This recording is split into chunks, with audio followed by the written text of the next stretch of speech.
Hi everyone.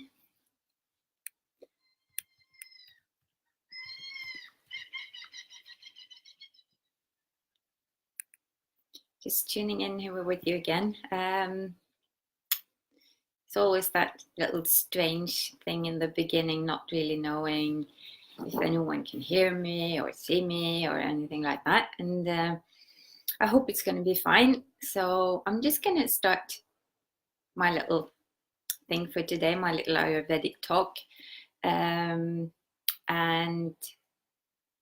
well, it's going to be probably a more short and sweet version today, as I'm going to be more specific about what I'm going to talk about. So the topic that I want to share with you today is all about Ojas, which is a really good and sweet concept that I'm going to come back to and share a little bit about. So whenever you're tuning in, maybe later today or at some other time, then if there's any questions or anything that comes up while you watch it, or if you watch it after, then please let me know, and then we can I can always address that at a later date. But anyway, before we start here getting into today's topic, I would really just like us all to take a moment and just connect to ourselves, to each other, to this whole beautiful universe. Just getting present and settling into the here and now. So I suggest that we just all close our eyes, and especially for today, while we do a little breathing, we'll put one hand on our chest, on our heart, and the other around our womb. There's two central areas that we're going to be talking about today. So it's really nice just to start by giving that a little bit of attention as we tune in. So just, like I said, closing our eyes and just starting taking some deep, long breaths, slow breaths into our heart and into our bellies.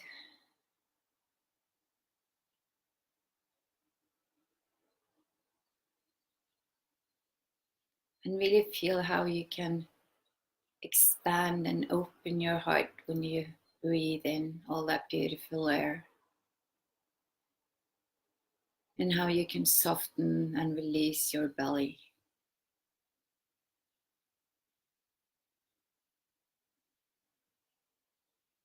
Breathing into our hearts, into our soft bellies. Deep, slow breaths.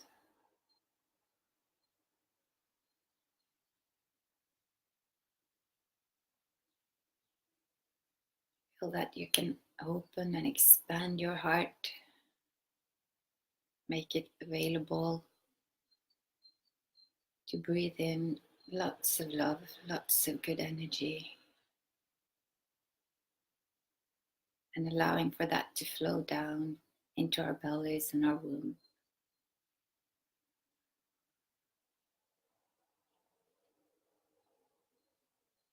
Filling our hearts, our wombs, our bodies with love and with trust.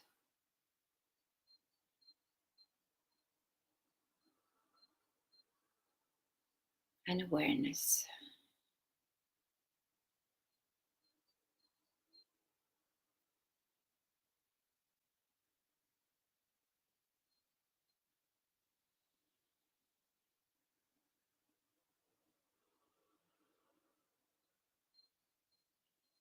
Breathing in all the love that the universe offers us, and letting go of fear as we breathe out.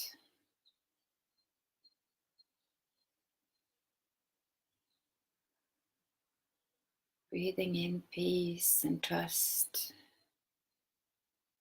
and letting go of all judgment, criticism, false beliefs.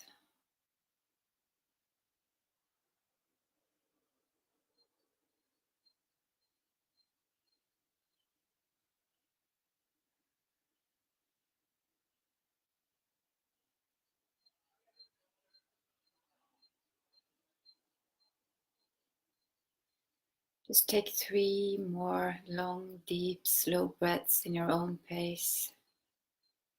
Feel into the love that fills your heart and how your heart is so ready and so eager to accept and receive. And how that love can flow down and nourish our wombs.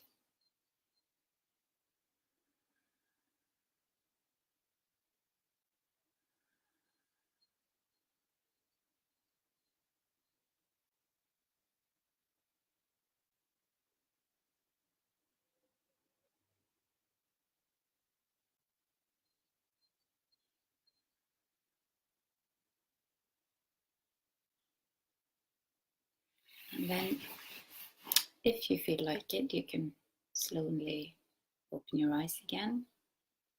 But of course, you're also welcome to keep your eyes closed if that feels nice. Okay.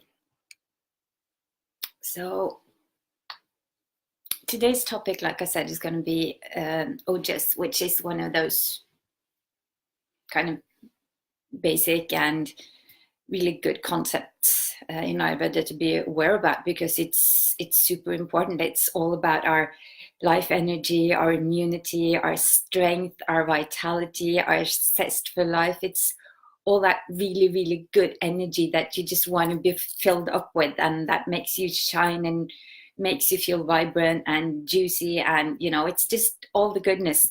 And it's connected to the Kapha dosha. It's said to be the subtle essence of Kapha, so it holds all those beautiful qualities that we connect with Kapha dosha, which is, like I said, it's the strength, it's the softness, it's the sweetness, it's so many of those beautiful feminine qualities that we tend to lack a bit in the society we live in today. And unfortunately, it's, for many people, it's become almost like they see always the imbalanced qualities when we talk about Kapha dosha. So it's all about being heavy and slow, and maybe a bit of you can be depressed and you can lack energy and all of that. But really, Kapha dosha is well, I mean, it's said it's the person you want to be with. It's the best friend. It's the best partner, because they are just the most beautiful, loving, caring people you can be around. And so, by really taking care of that Ojas aspect, we really enhance those qualities in ourselves as well. And they're really important, because Ojas is also what literally keeps us alive. It's the essence that stays in it's in our heart. It's connected to our heart, so it's what keeps our body going and keeps us alive. So there's actually two parts of the Ojas, and the most pure essence, it's said, it's just 8 drops, and those 8 drops, they stay in our heart, they live in our heart, and they are the drops, the life force that keeps us alive. So when that time comes and we stop breathing and our heart stops beating, then that's when those 8 drops has left our heart. And the rest of the Ojas, this essence, beautiful nectar of life, is continually circulating around in our bodies, starting from the heart and then circulating around in our bodies. And we have 8 in Ayurveda. We talk about that our bodies have 8 different layers of tissue. So we're starting with the biggest, which is our what do you call it? The plasma, which is most abundant in our body. So the plasma is the first tissue. Then we have the red blood cells and the blood-filled organs like the liver and the spleen. Then we have our muscle tissues, our fat tissue, our brain and nervous tissue. Then we have our reproductive tissue, and then we have our Ojas. And the reason that I'm going through all of these issues is that because the Ojas is really the end product of this whole process of everything we take in, all the nutrients that we take in. that has to be assimilated through all these 7 tissues. And at each point, that tissue takes what it needs to be nourished. And then the rest goes down to the next tissue, which also takes what it needs to be nourished. So you really see that all these aspects of our bodies has to be nourished well in a good way to be able for that essence to be created, to be for that end product to be there. And it's not just that they have to be nourished by the right food that we take in, by the impressions that we take in, by everything we experience and how we deal with that, but it's also the way these tissues are able to digest what we take in. So all these tissues have their own agni, their own digestive fire. So really, that's also why you can see that the Ojas is super, super connected to 2 of the most important aspects in Ayurveda, which is what we take in and how we're able to assimilate and digest what we take in. So that's like the overall picture. So you just have a feeling of where this essence comes from and how it's created and why it's really important for us to take care of ourselves to really make sure that we have that juiciness that we need to live happy and healthy lives. And like I said, I'm just going to keep this quite short and sweet today. So I'm just going to talk a little bit about what might be good things to do to increase our Ojas. And of course, that has a lot to do with, like I said, what we eat and our digestion. That also has to be well functioning. So when it comes to what we eat, it's there are certain foods that are specifically said to enhance our Ojas, and those food are what we talked about, I think, in the last class. Many of those foods that are said to be really sattvic in nature, and I think also on the website, on the homepage, that there is that whole list that I put out there and shared with you about sattvic foods. But sattvic foods are really whole foods, really foods that are not processed in any way, that are as fresh as possible, that holds as much prana as possible, that are as closest to nature as possible, and that are really wholesome and good for us, and organic and raw foods and all that. Well, not raw in that sense, but unprocessed food, because actually warmer foods are easier to digest and are also more sattvic in nature in that way. So you can have a look at that list if you want to go through some more of the sattvic foods and just refresh that a little bit. But otherwise, there are foods like blanched almonds, dates, saffron, which is one of the best herbs that we can get most places. It's expensive, so you don't need a lot of it, but it's really potent in its qualities. And then also other Ayurvedic herbs like ashwagandha and shatavari are really good. Coconut is good. For those who are not vegan, then ghee and raw unprocessed dairy milk is really good. Like I said, coconut. What did I not mention now? Raw honey, again, for those who know is not vegan. And pine nuts, fresh food to a certain extent, but that might be a little bit so-so.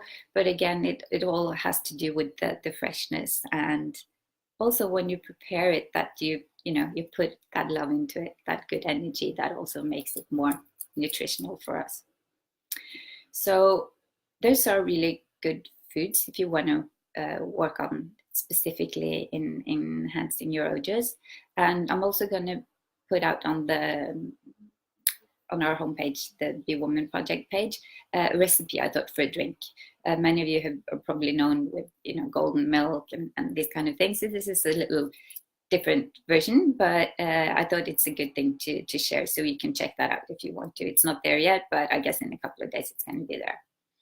So a really good strengthening or just producing drink is going to be there.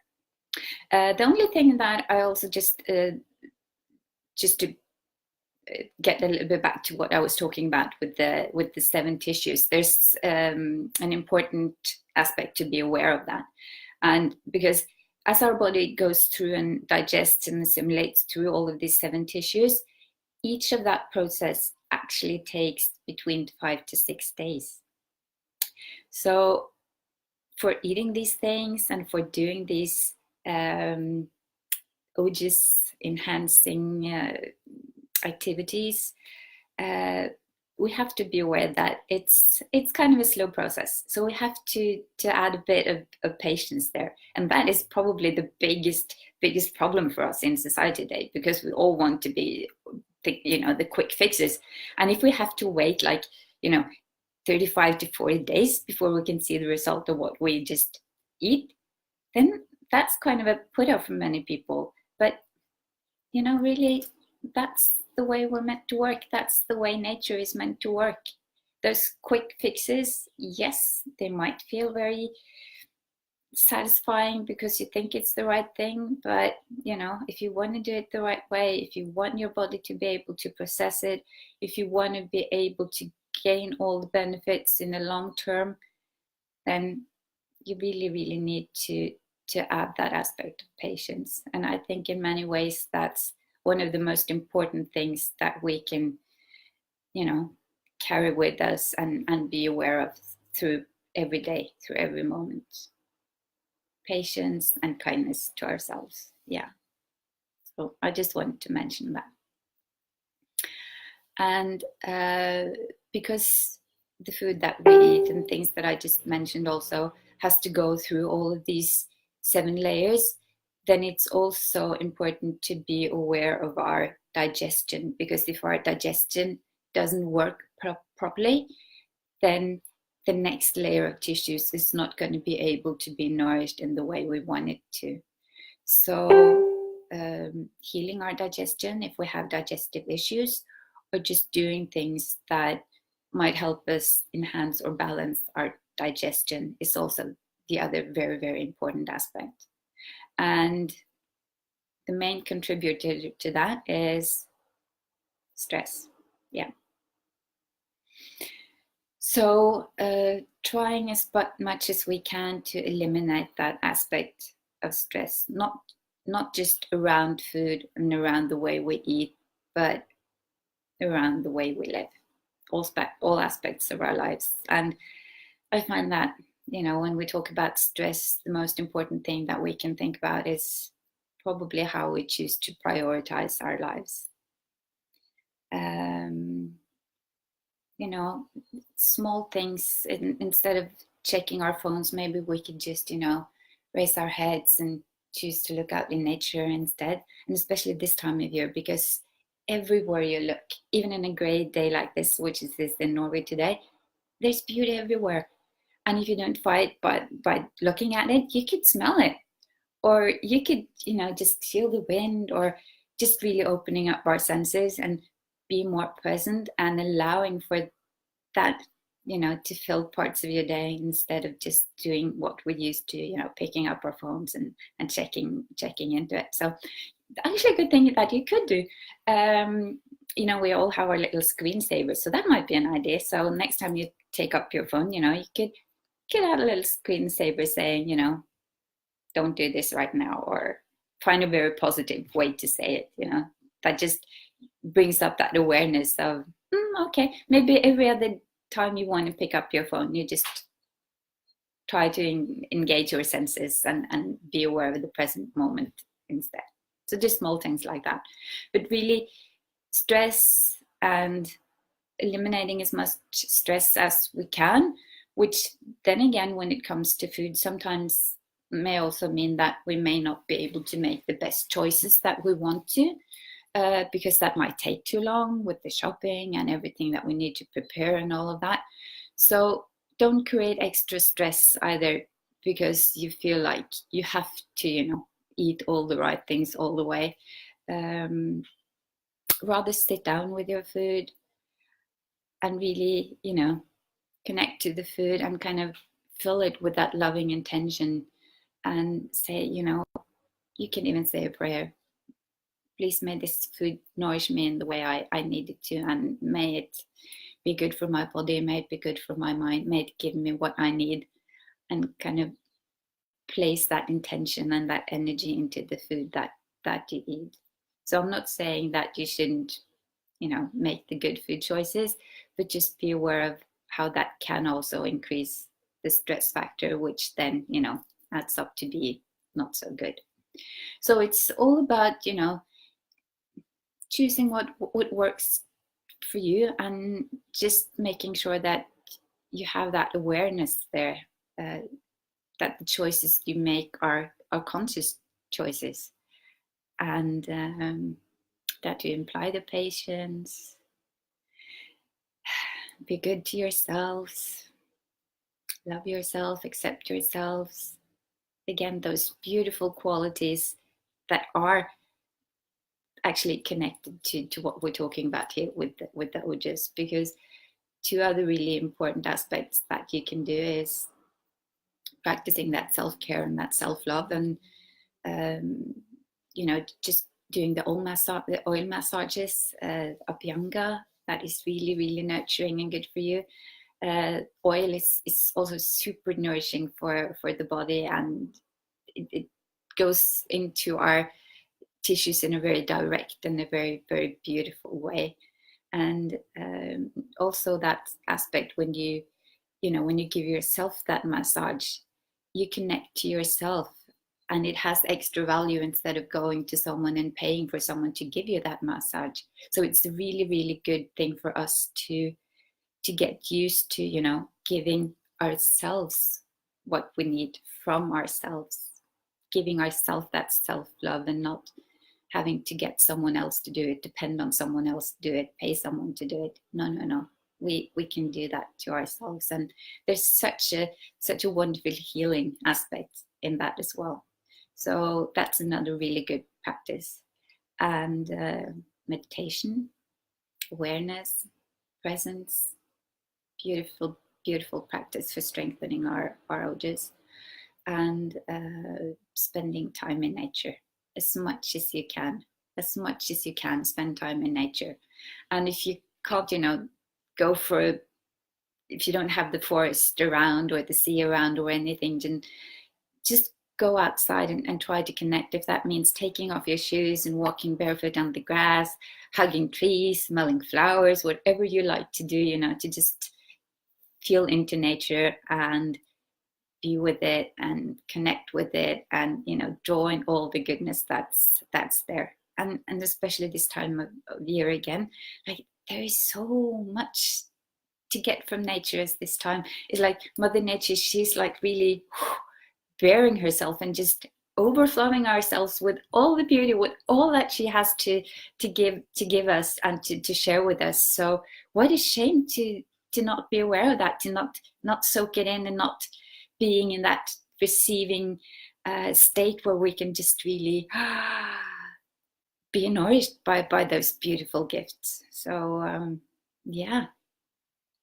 soak it in, get out there and be out there and use your senses, and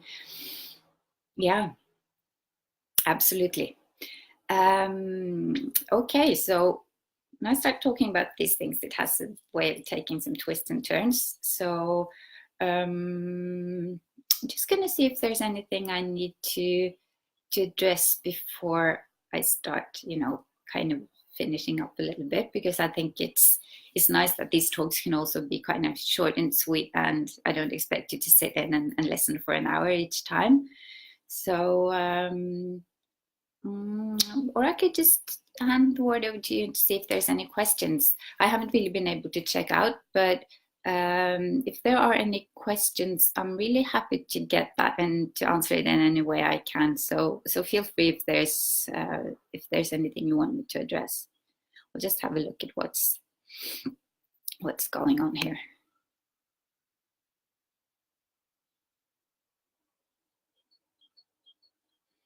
Yeah, patience, that's always a good reminder, and we all need it. We all need it so much. I was thinking about that yesterday, not just with patience, but the way that we you know, most of us already know these things, but still it's so difficult to apply them to ourselves in our stressful daily lives. And it doesn't even have to be a stressful life. It's still hard to remember all these things and take the time and to actually do it. So I was doing Abhyanga last night. I was doing the oil massage, and I have to admit I haven't been doing it for a while. But while I was doing it, I was like, yeah, I'm so glad I'm giving this talk tomorrow, because now I'm aware of it, and now I really want to do it again. And as soon as I do it, it's like, yeah, why don't I just do this every day? It just takes a few minutes, and it feels so great. And yeah, you could just really feel that it's a good thing to do. So yeah, I also need to be reminded of these things, and that's why it's also super nice to be able to share it with all of you. Yeah,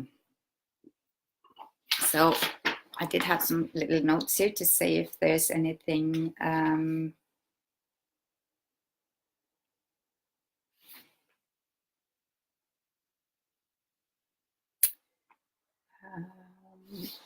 yeah, maybe the one thing that I haven't covered so much, which can be quite nice to say something about, is, as this is the Be Woman project and it's Ayurveda for women, and why do I talk about Ojas? Because of course Ojas is relevant both for men and women, but I would say that it's especially relevant for us women.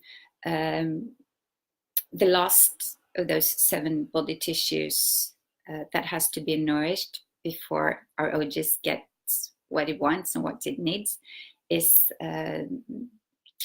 related to our reproductive organs. It's not the organs itself, but it's the fluid, the ovum and the egg and the sperm for men and all of that. So that's the last part that has to be nourished. And for so many women, we hold so much tension there, and we're kind of depleted in that area in many ways, and we don't, you know, attend to it in the way that we should attend to it. So be aware of that also, that before we can start feeling into all this vibrant juiciness that the Ojas gives us, we really need to pay attention to our womb as well, and to that part of our bodies. And being aware of that when you do your breathing, that has been one of the best practices for me. Just really making sure that there's, you know, when I breathe, that there's getting prana, and that I allow for that whole part of my body to be soft and to expand and to have all the room it needs to relax and not be constricted and held in or anything like that. So connecting to our wombs and paying attention to that part of our body is also really important, not just for the Ojas, but for our whole well-being.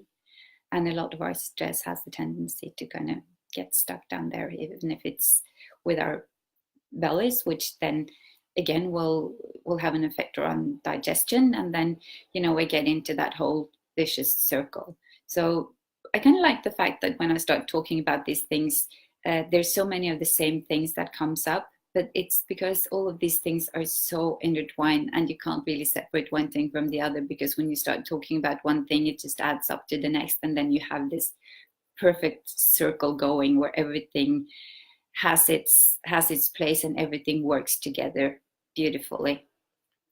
And yeah, so I think that's what I wanted to share with you today.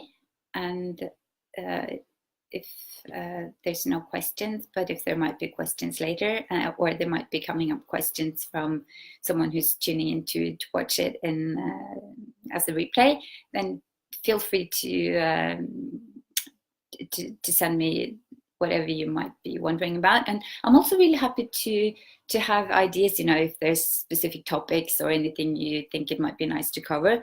I'm thinking about maybe next time doing a little talk about the Agni, our digestive fire, and also the aspect of Ama, which creates blockages and that situation where we tend to use the word maybe detox or cleansing procedures or something like that, which is so familiar out there. But I think it would be good also to share the Ayurvedic view on that, which is a bit different than what's the main thoughts that are going around about that in society today. So yeah, I'm thinking about making that the next thing that I want to share with you all. But for now, I kind of suggest that we tune out the way we tuned in. We find a comfortable way to sit again, and that we close our eyes, that we can connect and touch. Place the hand on our heart, another hand on our lower belly, our womb. Closing our eyes if that feels good. And just try to be still with yourself. Taking those long, slow, deep breaths in.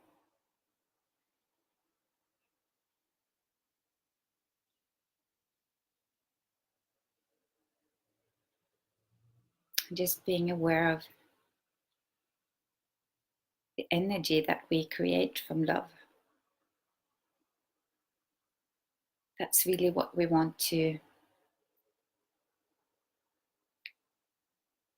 shine through, and to live with that strength and with that energy that really comes from love, and not the strength or the energy that we think we have that so often comes from a place of fear.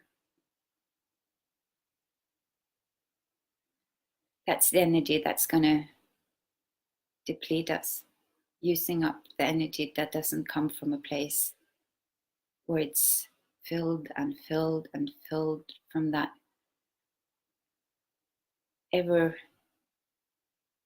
never-lasting place. As if we gain our energy from love, it will never run out. It will always be there.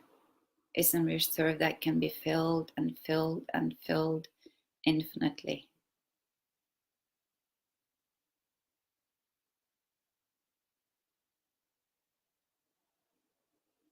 So take a moment to check in with you as well. The strength that you have that shines through you. Does it come from love? If it doesn't,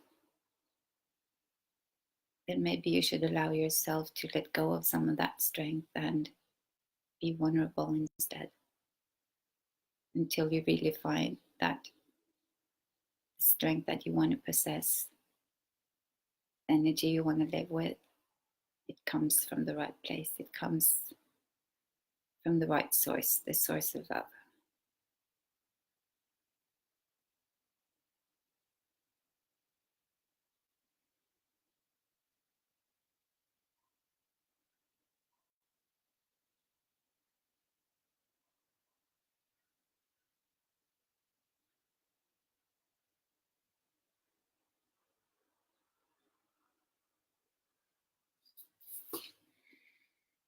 No woman, be woman, all women, nature, nurture me.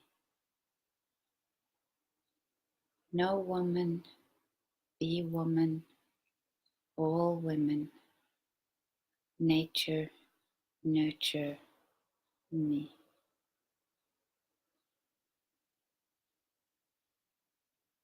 Om Shanti, Shanti, Shanti. Thank you, Devis, for tuning in, spending time with me. And now I hope that the next thing you're going to do is go out there and breathe the fresh air and